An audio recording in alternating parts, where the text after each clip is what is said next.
Everyone, आज हम बात करेंगे एडवर्टाइजिंग मीडिया सिलेक्शन रिसर्च के बारे में। जैसा कि हम सभी जानते हैं कि एक सक्सेसफुल एड तभी सक्सेसफुल माना जाता है जब वो अपने टारगेट ऑडियंस तक सक्सेसफुली कन्वे हो जाए और उसका कम्युनिकेशन एक इफेक्टिव तरीके से उन तक पहुंचे। तो एक अच्छा एड बनाने के बाद अगली जरूरत ये होती है कि उस एड को उन लोगों तक पहुंचाना जिनके लिए हमने वो एडवर्टीजमेंट तैयार किया है। अगर हम वो एड कितना भी अच्छा बना लें लेकिन उन लोगों तक नहीं पहुंचा पाते हैं जिनके लिए हमने एडवर्टीजमेंट तैयार किया है, तो हमारी जो एडवर्टीजमेंट पर कॉस्ट आई है वो सारी बेकार हो जाएगी। तो ये सबसे ज्यादा जरूरी है कि हम जो एडवर्टीजमेंट बना रहे हैं, जो हम बना चुके हैं और जिसे हमें आगे कन्वे करना है, उसको किस मीडियम से किस तरह से कन्वे करें ताकि उसका बेस्ट रिजल्ट आए। The decision making process in advertising media selection is based on the following fundamental issues. First, choice of a particular medium or combination of media. For example, TV, radio और print media. For print media में आते हैं जैसे newspaper. Second है selection of national, regional और local level media. And third, the interval of the media use. तो सबसे पहले हम बात करते हैं the choice of a particular medium और combination of media. जब आप अपना एक ऐड तैयार करते हैं तो आपके सामने एक टारगेट ऑडियंस होती है जहां तक आपको वो अपना ऐड पहुंचाना है। तो आपको अपनी ऑडियंस के बारे में पहले से ये रिसर्च करनी होगी कि वो ऑडियंस किस मीडियम को ज्यादा देखती है, ज्यादा यूज करती है या ज्यादा सुनती है। उस मीडियम को सिलेक्शन करने के बाद ही आपको अपना जो ऐड है वो उस मीडियम के थ्रू उन लोगों तक पहुंचाना है। अगर आपने ऐसा नहीं किया तो आपका जो ऐड है वो उन लोगों तक नहीं पहुंचेगा और उस ऐड की जो कॉस्ट है वो सब बेकार हो जाएगी। प्रिंट मीडिया, रेडियो और टेलीविजन, और आज के टाइम में एक नया जो ट्रेंड आया है वो है इंटरनेट। तो आज लोग बाग इंटरनेट पर ज्यादा टाइम स्पेंड करते हैं। तो हमें ये देखना होगा कि जो हमारे व्यूअर्स हैं, जो हमारे रेस्पोंडेंट्स हैं, वो ज्यादा कहाँ रेस्पॉन्ड करते हैं और उसी हिसाब से हमें सिलेक्शन करके या इनका कॉम्बिनेशन बना करके इस एड को देना चाहिए। तो सबसे पहला काम हमारा जो है ये होगा कि हम अपना मीडिया सिलेक्शन का रिसर्च करें, मीडिया सिलेक्शन जो है वो तय करें कि क्या होना चाहिए। सेकंड है कि स्कोप क्या होना चाहिए मीडिया का, नेशनल, रीजनल और लोकल।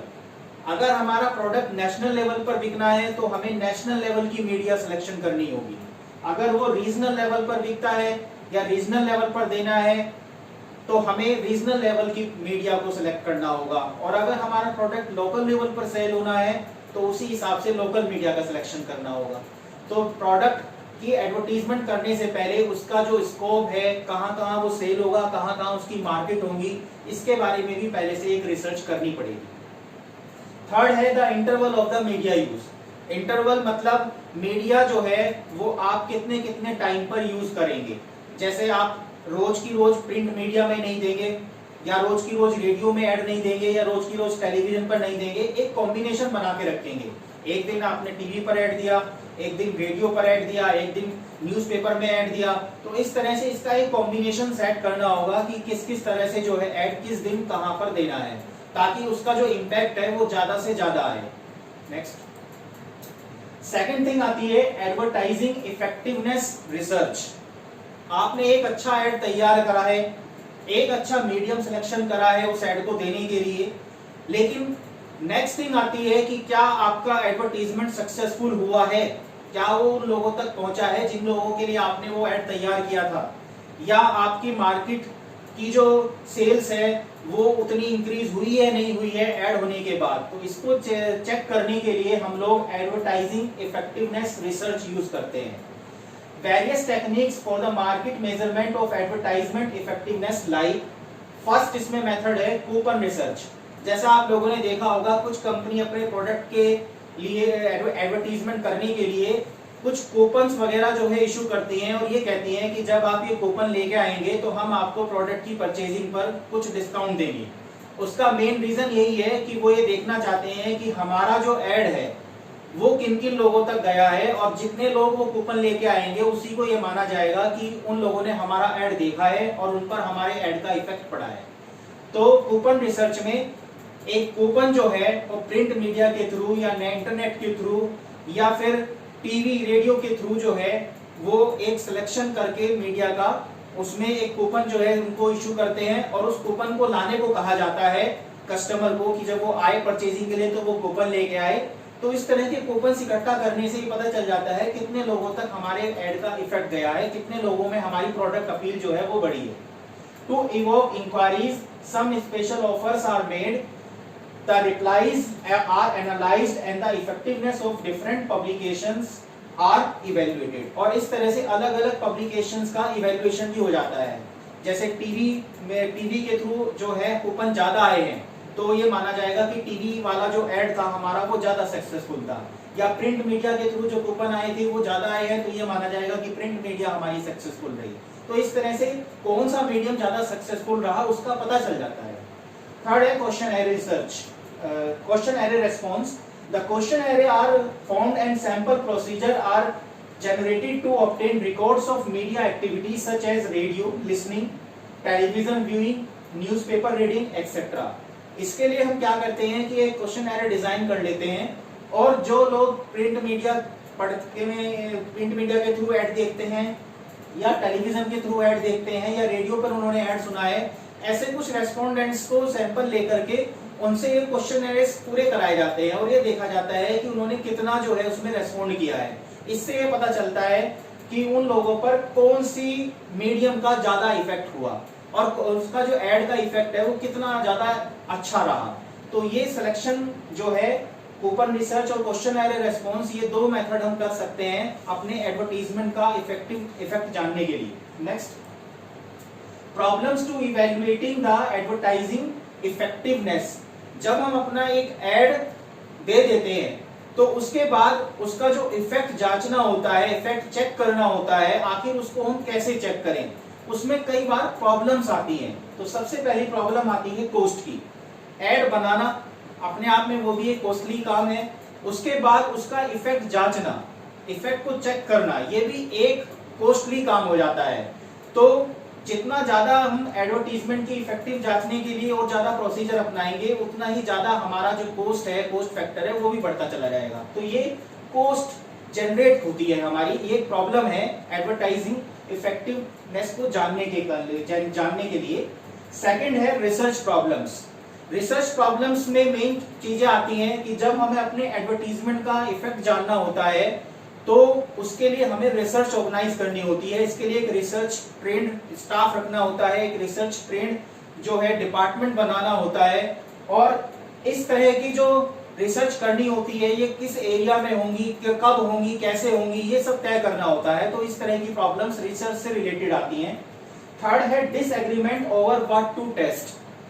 तीसरी प्रॉब्लम जो आती है वो कंपनीज में आपस में जो है कॉन्फ्लिक्ट्स आते हैं सेल्स मैनेजर्स के बीच में कि आखिर वो जो रिसर्च करना चाहते हैं एडवर्टाइजमेंट इफेक्ट की, वो आखिर कब करें, कैसे करें और किस बात की करें। कुछ लोग कहते हैं कि ऐड खराब था, आप इसकी रिसर्च करिए, ऐड अच्छा नहीं बना था इस वजह से उसका इफेक्ट नहीं आया। कुछ लोग कहते हैं कि मीडिया सिलेक्शन गलत था, मीडिया सिलेक्शन बढ़िया नहीं था। कुछ लोग कहते हैं कि उसका जो कॉम्बिनेशन बनाया गया ऐड का सिलेक्शन, मीडिया सिलेक्शन का, वो बेकार था। कुछ कहते हैं कि भाई ये सही टाइम पर नहीं दिया गया मार्केट में, जिस समय देना चाहिए था उस समय ऐड ज्यादा नहीं हुआ। तो इस तरह से आपस में कॉन्फ्लिक्ट रहते हैं कि भाई ये ऐड का जो रिसर्च है इफेक्टिवनेस जानने का वो कब किया जाए, कैसे किया जाए। और चौथी जो प्रॉब्लम इसमें आती है वो है टाइम की। जब हम अपने एडवर्टीजमेंट का इफेक्ट चेक करने के लिए प्रोसेस अपनाते हैं, रिसर्च करते हैं, तो उसमें बहुत ज्यादा टाइम लगता है। ये टाइम कंज्यूमिंग प्रोसेस है जो कि इस एडवर्टीजमेंट इफेक्टिवनेस को जांचने में आती है। Next, advantages of advertising research. Advertisement research effectiveness जानने के लिए जो हम करते हैं उसके क्या क्या बेनिफिट होते हैं। फर्स्ट है इंक्रीज इन प्रोडक्ट अपील। जो हमारा प्रोडक्ट अपील है, जो हमारी प्रोडक्ट की क्वालिटीज हैं, जिस क्वालिटीज को लेकर के हम मार्केट में गए हैं, वो प्रोडक्ट अपील बढ़ाने में एडवर्टीजमेंट एक सबसे इंपॉर्टेंट मीडियम है। इसी के थ्रू हम सबको बता सकते हैं कि हमने क्या प्रोडक्ट निकाला है, मार्केट में क्या इंट्रोड्यूस किया है, क्या उसकी ब्रांडिंग करी है हमने।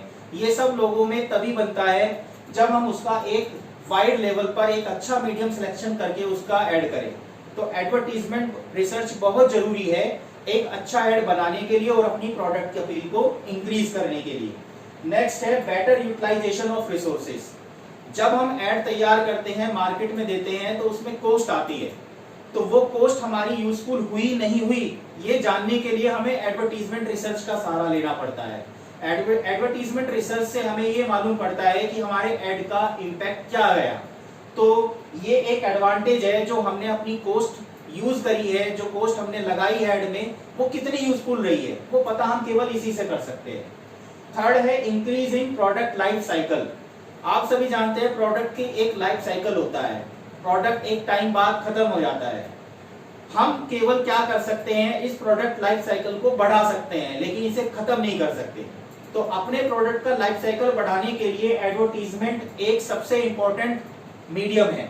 और अगर वो एडवर्टीजमेंट ज्यादा इफेक्टिव हो जाए, ज्यादा टाइम तक बना रहे, तो उसका जो प्रोडक्ट का लाइफ साइकिल है वो ज्यादा टाइम तक बना रहेगा, वो इंक्रीज हो जाएगा और हमारे प्रोडक्ट की जो क्वालिटीज हैं वो ज्यादा हम लोगों तक पहुंचा पाएंगे, ज्यादा टाइम तक वो यूज करेंगे लोग, जिसकी वजह से हमारे जो प्रोडक्ट हैं वो ज्यादा लंबे समय तक मार्केट में रहेंगे। Increase the companies brand goodwill. जितना ज्यादा हम ऐड करते हैं, जितना ज्यादा हम लोगों को अपनी कंपनी के प्रोडक्ट्स के बारे में अवेयर करते हैं, उतना ही ज्यादा कंपनी की ब्रांड वैल्यू भी बनती है। कंपनी के बारे में लोगों को पता चलना शुरू हो जाता है। कंपनी के प्रोडक्ट जब लोग यूज करते हैं, उन्हें अच्छे लगते हैं, तो वो दूसरों को रेफर भी करते हैं। तो ऐड आने से और साथ साथ रेफर होने से, दोनों काम होने से साइकोलॉजिकल इफेक्ट पड़ता है जो फ्यूचर कंज्यूमर है उनके ऊपर, और वो ज्यादा प्रोडक्ट को यूज करने के लिए मोटिवेट होते हैं। तो इस तरह से कंपनी अपनी सेल भी बढ़ा सकती है। एक अच्छी एडवर्टाइजमेंट रिसर्च बहुत जरूरी है अपने एडवर्टीजमेंट को बढ़िया बनाने के लिए और अपने प्रोडक्ट को मार्केट में लंबे समय तक कंपटीशन में टिकाए रखने के लिए। Thank you very much.